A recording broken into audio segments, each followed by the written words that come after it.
Hello everyone and welcome back to S&E. Today we're going to talk about a topic that I actually find quite fascinating. We're going to start by delving into this diagram, but what we are talking about today is the relationship between the length of a muscle or sarcomere and the force that is generated. So that's what we're going to be focusing on. Today, I have worn a black shirt. So something that doesn't quite blend into the background, because I actually noticed coincidentally that past two videos in a row I wore something that blended pretty well into the background. So today we're trialing a black shirt. So let's jump straight into it. So we've got a nice looking graph up here. I've tried to be neat with a little title up top. So this is a graph. We've got an x-axis and a y-axis. X-axis is going to represent the length. We're just going to say length of muscle for now, because we're going to go into a specific diagram about sarcomeres in a second. So length of a muscle, and then the force to do with this muscle. So this being pretty short lengths, and this being longer lengths, right? So what's going to happen is when a muscle is really short, if you watch my video to do with muscle structure and function, we know that when a muscle's pretty short, it's not going to be generating much force. And that's because of the cross bridge in the sarcomere, it's too overlapped. So we're not going to be able to get a good connection between actin and myosin. So then as we get to slightly longer lengths, you can see we're getting a pretty rapid, steep increase in strength, and then we hit this point here. Sorry, I should actually fix this. So it's probably more like that, okay? My apologies. So we've reached this point where we're pretty optimal. So this is great. This is where the muscle length is perfect. We've got optimum interaction between actin and myosin, and ultimately we have a lot of force. So notice this is probably about mid-range muscle length. So not too short, not too long, and we're getting lots of force. And then pretty quickly after we move longer past that, we get a drop, right? And then we get a little spike up. And that brings me to my next point, where we're going to talk about active and passive force. Okay guys, I've updated the diagram slightly to include the active and passive forces that I was just talking about a second ago. So we're going to start with Mr. Blue, my favorite color for anyone who is interested. So blue is our active force, right? So this is the force from the contractile element. Perfect, nice and simple. You might recall muscle structure video, I talked about the contractile element in those models at the end. It doesn't matter if you didn't watch it. Contractile element is basically just the sarcomere, right? So you may notice that is pretty much has the exact same curve as the overall. So this green is like the overall force output, right? And then this blue is the active force. So as our muscle gets towards the optimum length, this active force is increasing, and then once it gets past its optimal length, it's rapidly decreasing. So you can notice here that like long length, short lengths regarding active force, so just the sarcomere, we have pretty much the same relationship. Too short, hardly any force. Too long, hardly any force. It's literally perfect. But then for some reason, right, this graph, we actually maintain and then gain a little force at the end here. That's fascinating.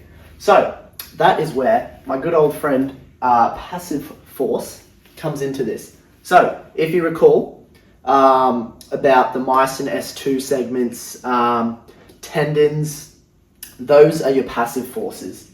So the theory being with this is initially at the start we have really low passive force. At the end we have high passive forces.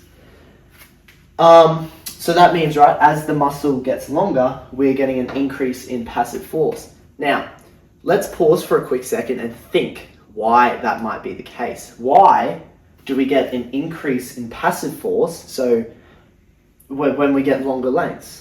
Let's think about that. Okay, so as our muscle's lengthening, right?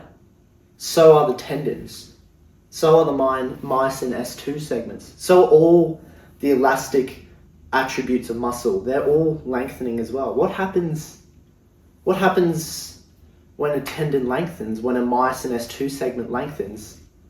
Oh, that's right, it's resisting. It's resisting that lengthening, and in doing so, actually generating a bit of force, right? And that would be spot on. So this passive force is going to increase as the muscle length increases, because that is when it is resisting. That's when it's lengthening and resisting, trying to pull the muscle back to its short length. It's like, hey, you know, homeostasis and stuff, we want to be in our normal length. Like, we want to be in our resting length. We're trying to pull you back to your resting length. So that's what the passive force is. So it's really important to remember that you've got an active and passive force, which contributes to your overall force throughout a range of motion, right? Awesome. So now we're going to take a step back and we're going to look specifically just at the sarcomere, the length of sarcomere and force. Actually, it's important to quickly mention before we do move on to the sarcomeres that different muscles have different looking force length curves, okay? That's very important to remember. Okay guys, this is the active force sarcomere length curve.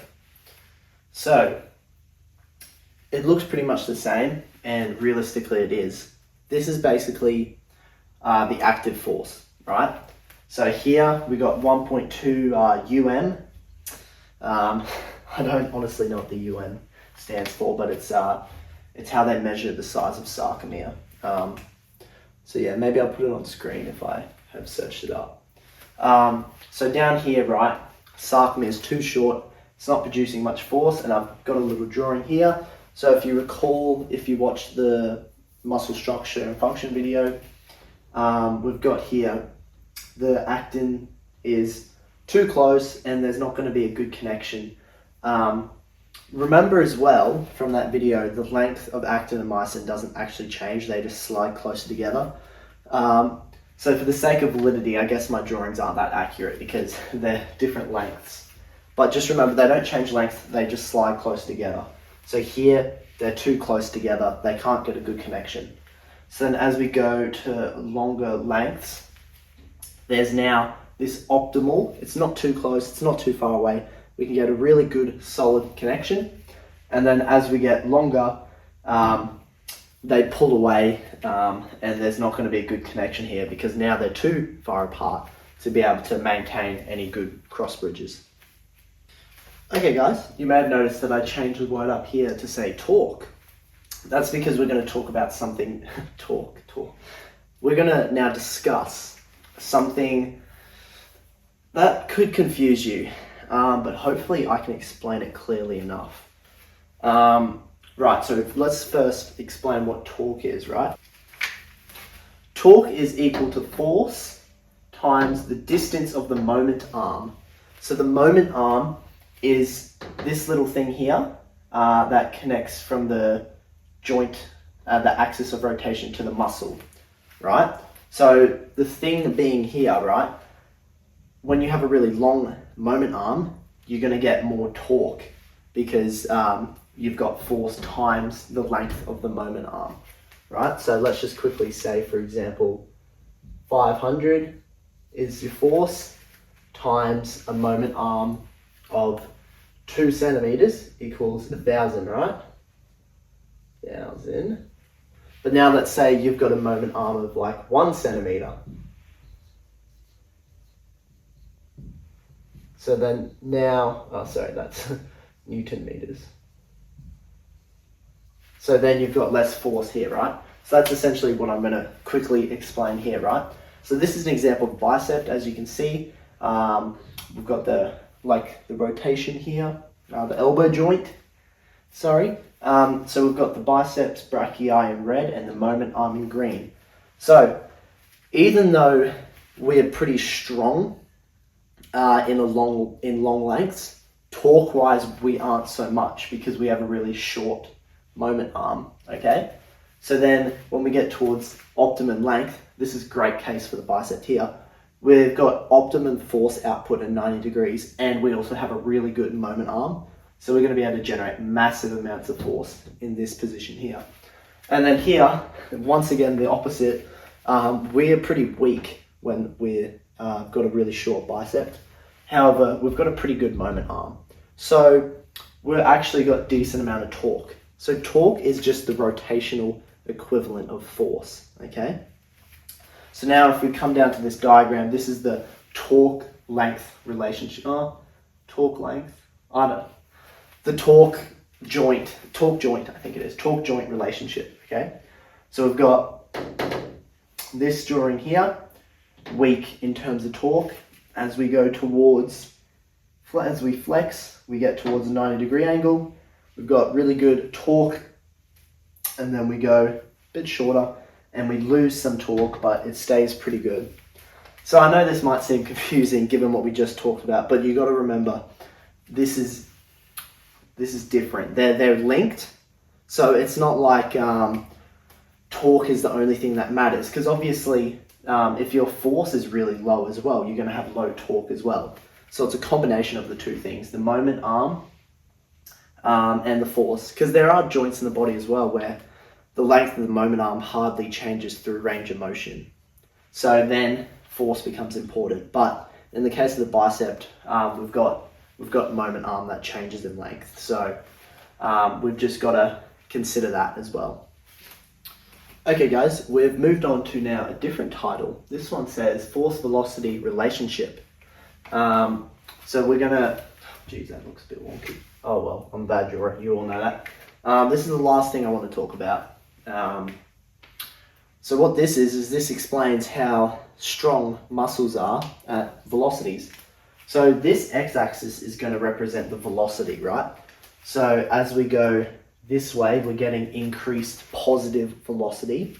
So in the case of this, the positive is going to represent concentric. So that's when you're lifting. So increasing positive velocity and decreasing negative velocity, and that's eccentric. So that's going to be lowering, right? And then this little dotted line through the middle is going to represent our force. So the first thing you might be able to notice straight away is eccentric, we are extremely strong. And no matter the velocity, we're really strong, okay?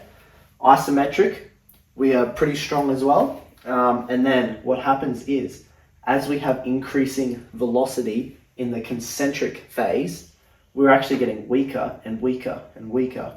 And then we get to a point here where we've reached the maximum velocity that a muscle can shorten. So yeah, that's essentially it. So basically, this is just a fancy way of saying that the slower you lift, the stronger you are. So let's say you're lifting 10 kilo dumbbells really slowly. That might represent like this here.